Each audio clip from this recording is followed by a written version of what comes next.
What's up, guys? It's Seth and Shiloh out here at the Owensboro Health Regional Hospital walking trail. We're at Station 3 today for exercises, and we're going to take you through some of the stations they have here. And it's going to be a little bit different from the ones that we've done the past 2 weeks, so pay close attention. First, we're going to start on the wobble board. And as you can see, this board is circular and it's sort of off kilter, so when you step up on it, you're going to have to use your balance when doing these exercises. So grab hold of these bars to keep yourself balanced, step up, and position your feet. I would recommend toes out at an angle. If your toes are straight like this, it's going to be less stable. So we're going to keep our toes out and start with the first exercise. And the first exercise just touches on balance. For a beginner, you can just raise your arm in the air with one hand on the bar and hold for 8 seconds. We're going to keep correct posture while we're doing this, and that's going to make our balance a lot better. Then we can move on to a front squat. You can squat down, hold it for 8 seconds, or you can do full range of motion for 8 seconds. The whole time we're keeping our hands on the bar and our core engaged. And the last basic exercise is an ankle rotation. And this is really good for people who have tight calves. So you're just going to hold onto the bar, and we're going to start off leaning back on our heels and then going forward with our ankles. And then we're going to switch and go the other way, as it'll work the other foot more. And then as we move on through these exercises, they can get harder and harder. You can do balance with one arm in the air, correct posture, with your core engaged. And then you can also do front squats. Arms out in front of you, squat down. You're going to try to touch the bar when you're squatting. This is going to make your weight even over your toes. Squat down and up. If you try to squat with your arms down flat, you're probably going to lose balance and drop backwards. So now we're going to move on to the shoulder strengthening and stability exercises. These are excellent when you're trying to build up to doing a real pull-up. First thing we're going to do is we're going to grab hold of the bar. You can grab here or there depending on how tall you are. And all you're going to do is to keep a flat back, pull down, and squeeze. You're going to hold it for 5 seconds and then relax. And then you're going to open your palms and press your palms in and squeeze your upper back, hold for 5 seconds, and then release.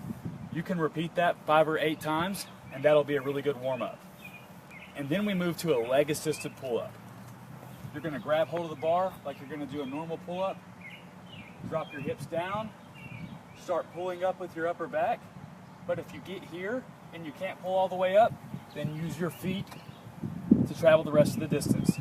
And then, of course, you can move on to single leg-assisted pull-ups. Drop down, pull up, and this will be a little bit harder than 2 legs, and it will work you out to where you can build up to do a full pull-up.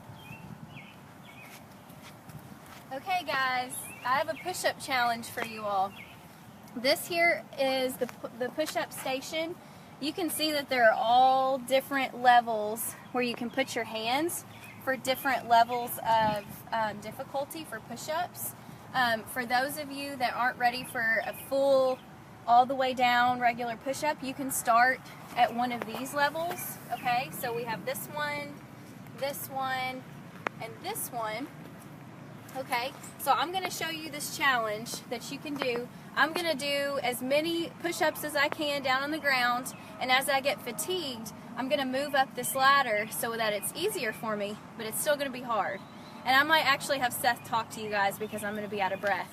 But this is a great spot for you all. If you're not ready for a regular push-up yet, you can try this one out.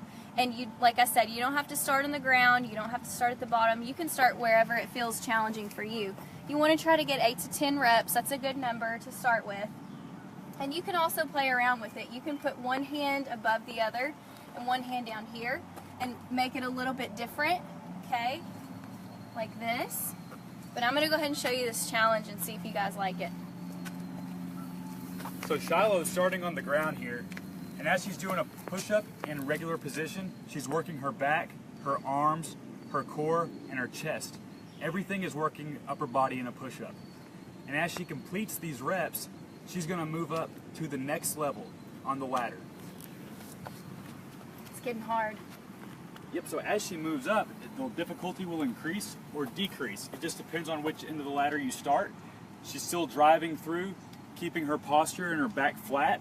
This is really important. If you lean your head forward, you're going to engage more of your shoulder than you are your chest, and that can lead to injury. Now she's on the second to last step of her ladder, and she's working really well, moving through. Her range of motion is still at 100%. Lots of times when people get fatigued, they're going to start shortening their range of motion, and it's really important to try to keep it at full length. And here's the final one, and this is probably really working her very upper back in between her shoulder blades. It is. As she pushes her head through and then drives through her palms. Whew. Done. So after you get a minute or two rest, you can go through that whole thing again, and I guarantee you you'll be doing a push-up in no time if you're not already. Okay. Last machine at Station 3. This is called the Cross Air Walker. This is very similar to an elliptical machine or a glider that you'll see at a gym. You want to make sure that you hold on to this rail when you step on it because these pedals do move. Okay, so I'm going to start with a shorter range of motion because I'm warming up still. And as you get warm and kind of get the feel of it, you can go a little wider, increase your range of motion. This feels pretty good. This is a great exercise to strengthen your lower back, your core, quadriceps, the front part of your leg, your hamstrings, the back part of your leg. And it's also great to warm up on this if you're going to run, maybe around the trail or a power walk. It feels great. Get your heart rate up. Mine's already up. Awesome. Once again, thanks again for tuning in, guys. We'll be back here next week at Station 4, which is right down the trail, and we're going to touch on some more exercises. Make sure you guys comment below if you have anything that you want us to do in the future. Thank you guys for your questions. We'll see you next week.